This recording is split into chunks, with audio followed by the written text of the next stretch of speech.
ఇయాల రేపు చేట్ల ఎవ్వరు పైసలు పట్టుకొని పోతలేరు. ఏడికి పోయినా క్యూఆర్ కోడ్లను స్కానింగ్ చేసుడు, పేమెంట్లు కొట్టుడు. లేదంటే సెల్ నంబర్‌కు పైసలు పంపుడు. గిదే నడుస్తుంది.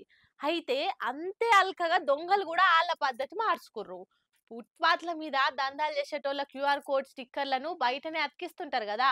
అగో అదెంత డేంజరో చూడుర్రి.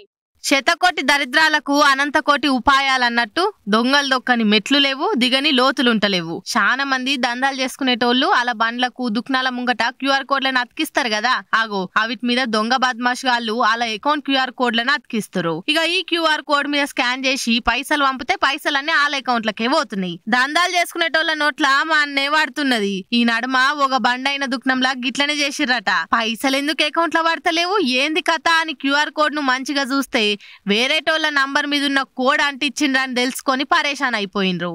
ఇక దాన్ని గిట్ల జింపేసిర్రు. కాబట్టి మీరు కూడా గిట్ల బయట అంటుపెట్టిన స్టిక్కర్లుంటే ఎంబడే జింపేయుర్రి. ప్లాస్టిక్ బోర్డు మీద కోడ్ కంపెనీ వాళ్ళే ఇస్తురు కాబట్టి దందా షాలున్నప్పుడు అది పెట్టుకుంటే అయిపాయే.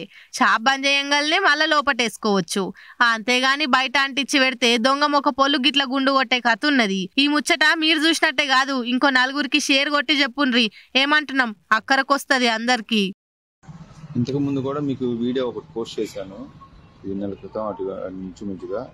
ఆల్రెడీ ఇతను అన్ని చోట్ల చిన్న టిఫిన్ బళ్ళు, చిన్న చిన్న వ్యాపారాలు చేసుకునే వాళ్ళ దగ్గర ఇట్లా చేసి పాపం వాళ్ళు పొద్దు నుంచి కష్టపడిన అమౌంట్ మొత్తం తను అకౌంట్లోకి వేసుకుంటున్నాడు. ఏం లేదు, ఈ బయట ఉన్న స్కానర్స్ ఏమైనా ఉంటే స్టిక్కర్లు పీకిచ్చేసి కొంచెం ఒక మాట చెప్పండి. లోపల ఉన్న వాళ్ళు వచ్చిన బార్ కోడ్ ఏది ఉందో ప్లేట్ ఇస్తారు, లేదంటే సౌండ్ బాక్స్ ద్వారా ఫోన్పే చేయించుకుంటే దీనివల్ల ఒక కస్టమర్ని మనం కాపాడుతుంది. సో ఇది చూడండి, ప్రతి చోట ఇప్పటికి దరిదాపుగా 10 చోట్ల ఇట్లాగా నాకు కనబడిన చోట్ల 10 చోట్ల ఇలా తీసుకునే ఉన్నాడు. ఇది ఆగడం లేదు. సో మీరు నా షాప్ కి జరిగింది, అలాగే చాలా షాప్ జరిగినాయి, హోటల్స్ జరిగినాయి, చిన్న చిన్న పాన్ షాపులకి, చిన్న చిన్న హోటల్స్ కి, ఇడ్లీ షాప్స్ కి, వాటన్నిటికీ. సో వాళ్ళకి కొంచెం అవేర్నెస్ చెప్పినా కానీ వాళ్ళు అర్థం చేసుకోలేకపోతున్నారు. తీరా అమౌంట్ తన అకౌంట్లోకి వెళ్ళిపోతున్నాయి. సో కొంచెం షేర్ చేయండి, అంటే ఆలోచించండి. దీనికి కొంచెం కనీసం పేరు కూడా జరగలేదు, తీరా చూస్తే వేరే వాళ్ళకి అమౌంట్ వెళ్ళిపోయాయి.